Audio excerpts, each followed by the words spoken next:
Okay, so it's November 9th, and we got snow. Look at that. Can you see this van about to go by? It's covered in snow. Yeah, I decided to go to the Woodstock Nostalgia show. It was kind of a coin flip because the same day this show is on, there's also a book and paper show in Toronto at the Japanese Cultural Center there, and both shows have always been pretty good. So pretty happy that either way I can't lose. But I flipped a coin and ended up deciding to go to Woodstock. And I'm glad I did, because I would not want to be driving through Toronto on what is essentially the first snowfall of the year.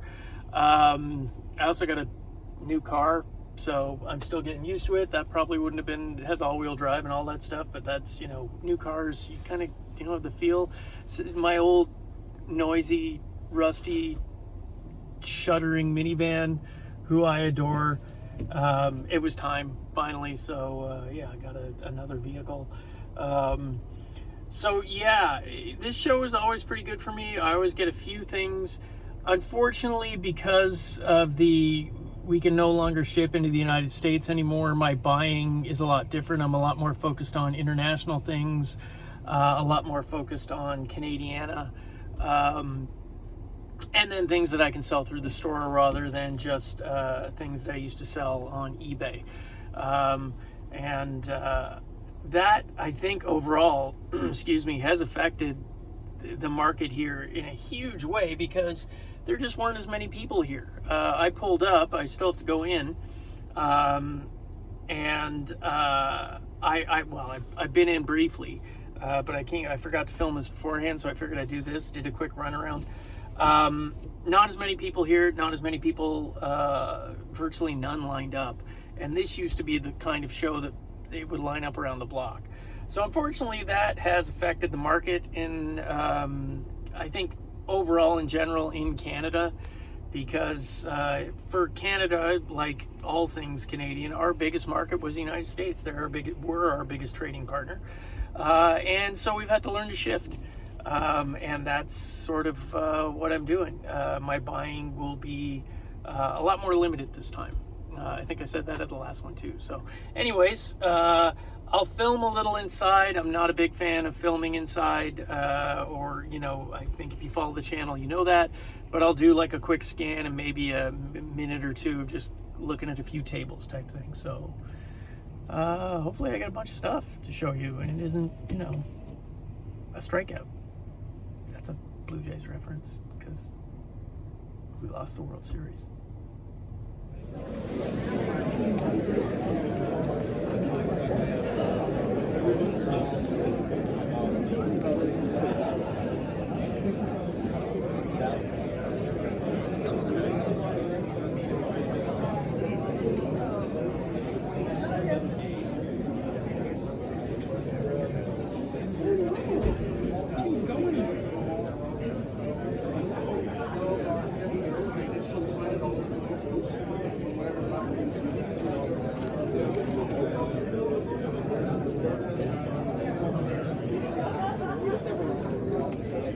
You're here, right?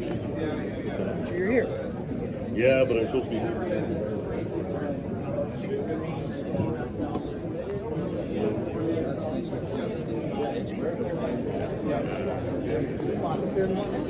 Down to the Chicago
Okay, back in the shop after the show. Didn't get a ton of things, but quality was pretty good. Yeah, hi, honey. Yes, I have a new store employee. This is her over here. Yes, you're very loud. Not that everyone will be interested in meeting you. I doubt it. But yeah, I know. I took in a stray cat that was living under the deck out back of the store, and for the last 2 months, and living off garbage bags that were left out there. So I couldn't take her up to my regular apartment because I already have a cat who hates other cats. But my son spotted her and loves her, and yes, I know. And she has absolutely charmed both of us because she is lovable, but she doesn't understand that maybe walking on records might not be the best thing in the world. Anyway, so I don't know if you can see this out here. You know what? Let's just go outside. Why not? That is snow everywhere. Like, everywhere. It's like, I know people who don't live in Canada are like, well, that's normal. You guys have snow, 10 months out of the year. It's not true. Especially the last couple of winters. We didn't get snow until like January and February last year, if I recall correctly. So this is November. It's early, and I had to drive back in that. But I digress. I actually ended up getting some things that I want to keep myself. I don't know if I will because I'm trying to stop doing that as much as I can. But I got some great 1990s Britpop vintage shirts. I got some pretty good records. Yes, I know. I know. You want to be on TV too. It's not TV.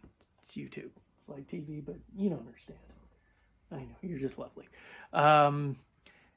And some good records and a few other things, but it was like slim pickings today.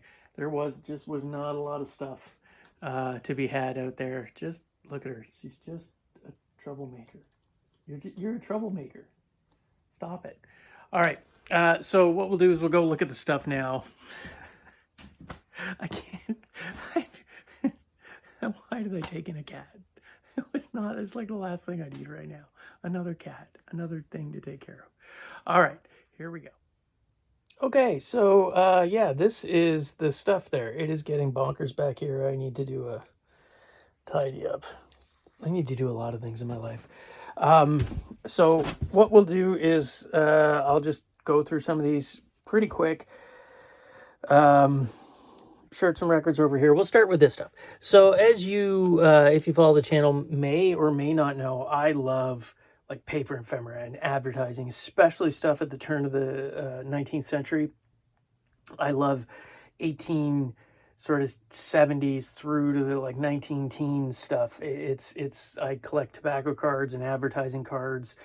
That's how my parents actually got into collecting, and that's how I got into it. So it is my first love, and I still continue to love it to this day. So I pick stuff up here and there.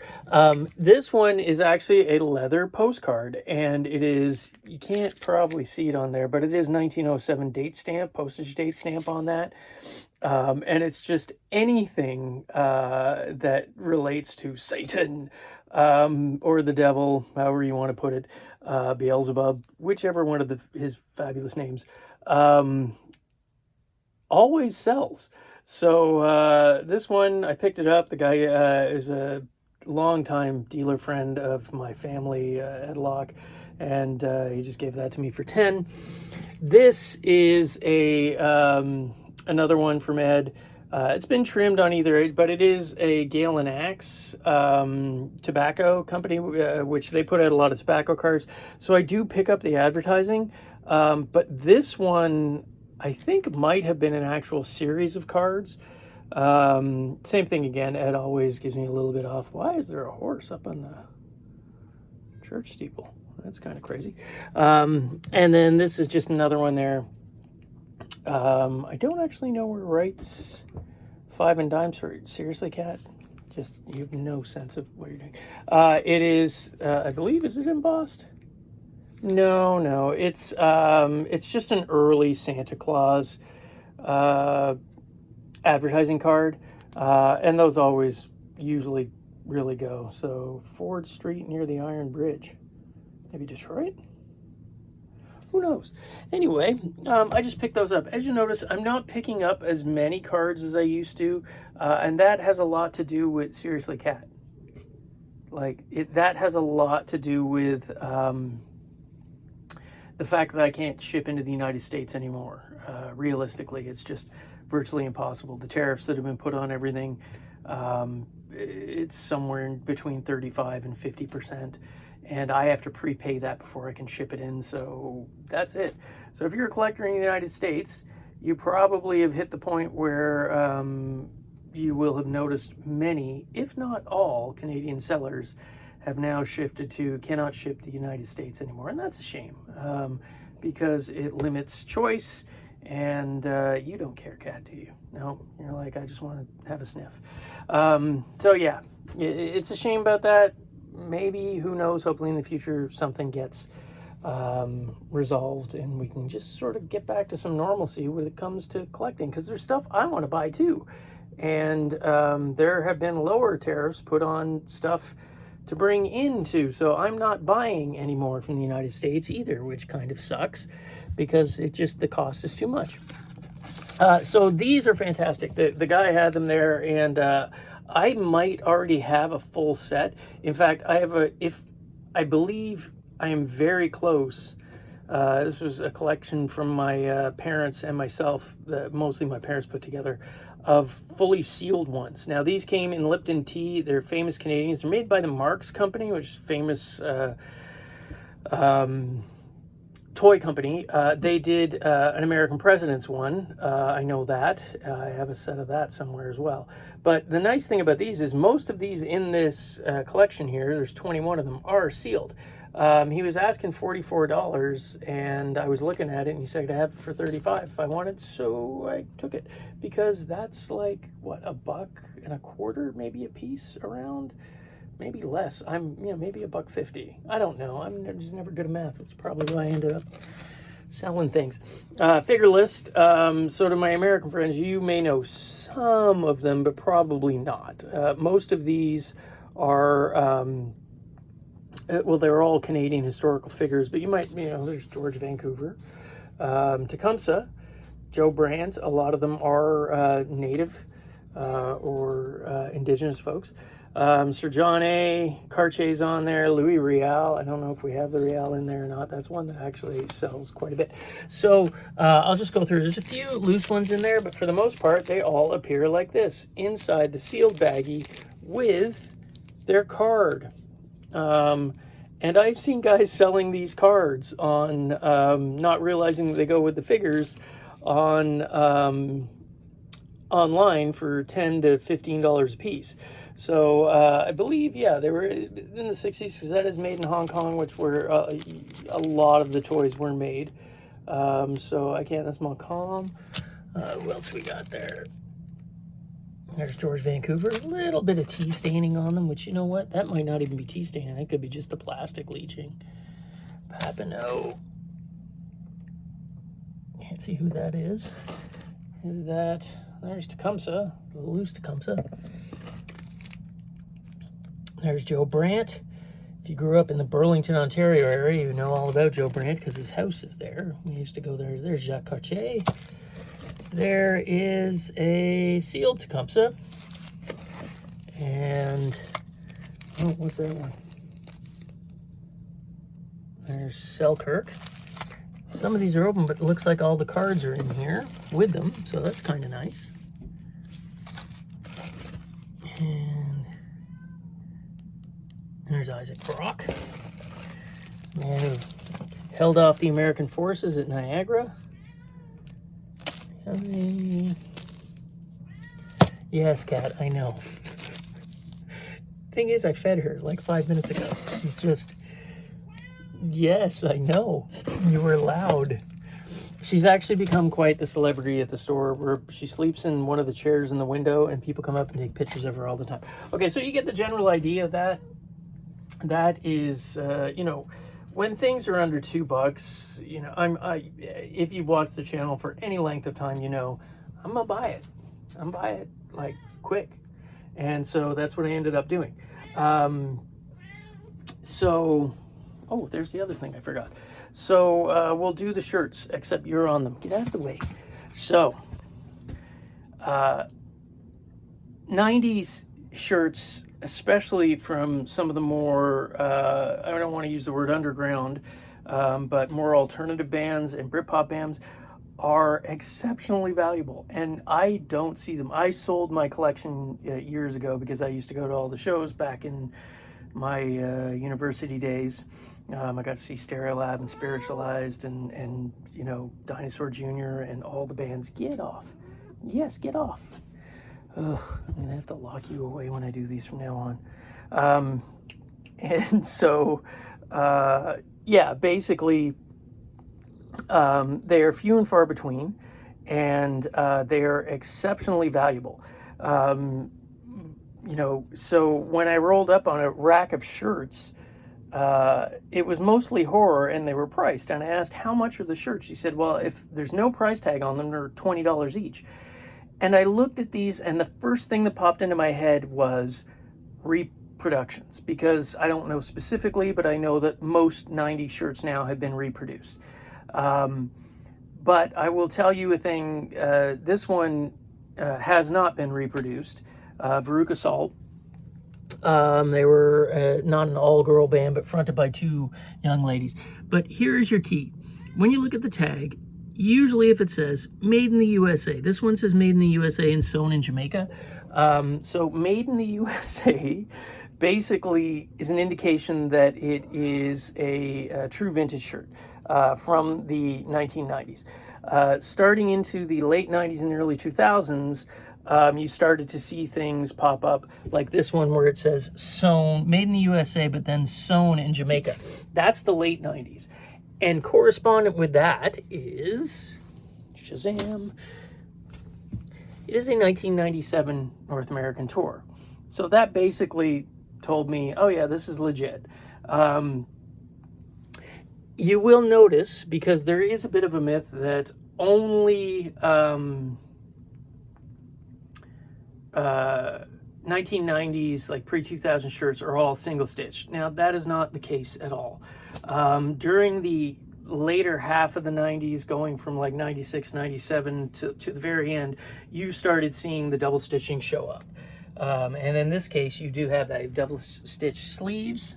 And for those who don't know, that is what a double stitch sleeve looks like. Similar to what we have now, and the bottom cuff too also on that double stitch. Nice thing about this one is it is extra large. So that is the most desirable thing. I'm gonna guess I will probably throw this up between $150 and $250. I'm not 100%. I haven't actually looked up Veruca Salt, but shirts from this era, that's usually what you're looking at. You know, might be a little bit less, but you know, I wouldn't be shocked if I can pull off $200 out of that one. Here's another.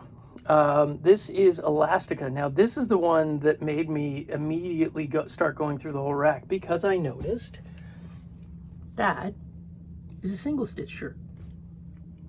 And it is not just on the sleeves, it is on the bottom cuff as well. Sadly, the tag has been removed. You know, that does happen. People used to hate tags and they were itchy. But Elastica, you know, didn't really last too far long out of the 90s anyways. This has sort of the right amount of cracking and fade to it. It's very soft. It's clearly an extra large. And again, I'm going to guess this is probably 93, 94. And again, there's another one that somewhere between $100 and $200. I'm guessing on that. Elastica was around during that whole Britpop thing in the 90s. I think Justine, the lead singer, actually dated Damon Albarn from Blur. They were like the Britpop power couple or whatever. And then my favorite one, which I might end up keeping because I love this album and this band, Suede. This one, again, same thing, single stitch on that sleeve, single stitch along the bottom. a fair amount of fade to it, not terrible, but just the amount of wear you want to see. It's on a Hanes heavyweight, and it is made in the USA strictly. It is 100% cotton, which is another clue. And this one, again, is extra large. That's the key. Although a lot of 90s shirts got baggy and big quick. Before that, like I've got in the store, I have concert shirts from the 70s and 80s, and they are tiny, especially these 70s ones. Like they are tiny, tiny. So, yeah, that was a big deal today. Like, I mean, I paid, I bought the 3, she let me have them for $55 for the 3.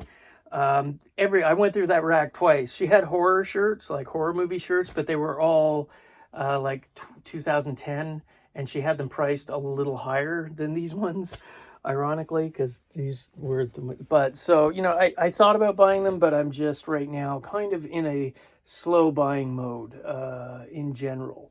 I have a lot of expenses in my life that just kicked up, so I am not spending quite as much, but that was an easy decision. Super easy decision. Some other easy decisions. Some of the records that I got today. This is the Kinks Arthur. It has a little bit of some sort of something. It's not mold. I know that's what you're thinking because it is on there. It is staining of some sort. It actually feels like glue. So I might have a go getting that off. Nice thing about it is, has the Victoria pullout in there, which is almost always missing. It is the Canadian first pressing of this on the light blue phono disc Pi Records label. I'm not going to bother pulling it out because I'm terrible at doing that. So yeah, that was he had the ones that have the price tags on it. In the end, I think he knocked off like $5 for me in the end. But yeah, so that's a great one. I already have a copy, so that probably will end up being in the store. I'm going to check to see that condition wise with regards to the Victoria pullout. Yeah. Jody Drake, for those who don't know, she is a Canadian jazz singer. She released one record, and it's kind of sought after because, you know, there weren't things. She actually she was born in Detroit, but she moved to Canada and became a Canadian citizen, apparently, and performed here her whole life, and all over the United States and the world as well. She actually is the only Canadian singer inducted into the New Orleans Jazz Hall of Fame, which, you know, thank you, Wikipedia, for that. The 5-man electric band, coming of age. This one, again, $5. I have no problem with that. That's a pretty, you know, I'll probably get 10, 15 for it. I have customers always ask me for Sam Cooke stuff, and I never have enough in. This Cooper, it is the green label. It's in pretty nice shape. It's not, you know, destroyed or anything by that. And usually these green labels almost always are. And no, it does not have the panties. But it is the die-cut stand-up desk. And oddly enough, these back ones here do not appear to have been popped out. So usually the legs are dangling. And these don't even look like they've been actually popped out of that. Which that's kind of... good thing. That, again, in great shape. And then Dorothy Moore, she's like a soul singer. Great album, and simple to pick up for $5. Now, I have one other thing that I'm going to bring up here. I bought a bunch of records at the last one from a gentleman who basically dropped them down to $5 a piece. He'd had this crate, or he had 3 crates, and he said, I don't want to keep dragging these. I want them gone, because he originally had them priced out. And so they were $5 last time, and I got a bunch of good stuff at $5. This time they were $2. And I went through and, you know, for $2 a piece, like that's Value Village. That's not even Value. That's below Value Village pricing. So I picked up some stuff that, you know, if it had been higher priced, I probably would have passed on it. But, you know, always willing to add Roy. And this is some of the early stuff because that's got like Rock House on there. It's the early Sun recordings, I believe. Yeah, it is. So that's kind of cool. Savoy Brown. And you can see, like, he had $25 on that originally. The Paul Simon one, that one was $15 originally. Prelude after the Gold Rush, I didn't know who they were. I'm not gonna lie. I was like, oh, that's weird. And they kind of, they got a lot of hippie hair. So I was like, why not try it? After the Gold Rush, like Neil Young reference. I don't know. It's soft rock, unfortunately, and it's probably worth about the $5 that he has on there. And then the last one, you can see, I had a look at it there, the Moby Grape, Truly Fine Citizen. Grape doesn't get enough credit, or at least appreciation, I think. And this is a pretty great record. I mean, it really does sort of rock out. And again, he originally had $49 on it. And these were just $2 a piece. So, no brainer on that. The other thing that he'd had, and I had been looking at this for a long, long time. He'd had these two, he had many Pennants. And they had price tags on them. This one had a $75 price tag on it, and that one had a $50 price tag on it, which is way, maybe the Dodgers, Yankees one might be worth that, but the other one, the 1970s National League champs, that was a bit overpriced. Yes, I know, I agree. You just walk all over it. I know. Yes. Seriously? I'm going to have to get your own channel, or else you think, come on, get down. Get down. Sorry about that. I'm going to have to learn to edit now to try and get her out of these things. So, yes. Do not jump up there. Just don't. Thank you. So that was beyond me. And I really like that Yankees-Dodgers thing, they are sort of right now the sworn enemies of my Toronto Blue Jays, although I love both teams. If you're a fan of baseball, you can just be in denial, but they are both phenomenal teams. Although the Yankees defensively, oh my God, you guys, I don't, whatever. But yeah, it is. Anyways, he had a stack of them all there, and these were on the bottom of it. I think actually I scanned by it really quick, and he had a price that said, Pennants, $12, scratched out $5. Pennants, $10, scratched out $5. And I said to him, I went up to him and was like, I guess, the priced out ones aren't going to be $5. He's like, yeah, everything's $5. I'm like, that Yankees one is $5? He's like, yeah. He's like, I don't want to bring this stuff home anymore. He's like, I'm retiring from this soon. it's just going to sit around my house. I just want to get rid of this stuff. So I was like, yeah, I'll take that for sure. So 1963 World Series pennant. It's a bit rough, but not terrible. It's got some staining and some fading and a chunk out of the edge of it. But that's a survivor, man. Pennants weren't made to last. And this one I love because it's the big red machine. You got look at that. There's Rose, McRae. Pete Rose, one of my favorite players, regardless of, who he was as a person. Charlie Hustle was everything to me as a kid. I just loved him. Johnny Bench. It goes on and on and on. That team was phenomenal. So yeah, I picked that up for $5 too. So, not a ton of stuff this time. And I think that's going to be the way it is going forward. It's getting harder to find good stuff anyways. But just for me, quality things. When do you get a copy of Earther anymore for under $40? You don't. When do you find anything 1960s Yankee related or Dodger related for $5? You don't anymore. So super happy that I chose that. And again, today was a coin flip because there was the Toronto Old Book and Paper Show, which I usually get a lot of trade cards at and some records. So it was literally a coin flip for me. And also I didn't want to drive in the snow through Toronto because everybody, their first time out here in the snow, that first snowfall, driving gets treacherous. People sometimes don't adjust right away, and it can be really a bad situation. But going out, heading towards the west rather than the east, heading to Woodstock, which is on the way to London, Ontario, it was pretty okay. There was a lot of snow, bad visibility, But people, you know, they calm down. Anyways, where else do you get 90s Britpop shirts? Like, Vergasol's not Britpop, but you know what I mean. Like, Britpop and alt shirts. It just, you don't anymore. Especially not for $20. And then these are great Canadian pieces of Canadiana, which I'm looking for more of, because that's who I'm selling to now, is largely Canadian customers. So hopefully they cherish their history as much as my American friends do. Sadly, I'm telling you now, Canadians don't cherish their history or celebrate it the same way that Americans do. And it's a goddamn shame. I'm whispering that so I don't get, rated. So yeah, that's it. That is everything for it. Thank you for putting up with my babbling and cat wrangling.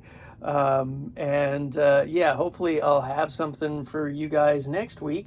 Again, it's garage sale season is over, so right now it's collectible shows, record shows, things like that I'll be hitting. And hopefully I'll keep bringing some stuff for you guys to see. All right, bye.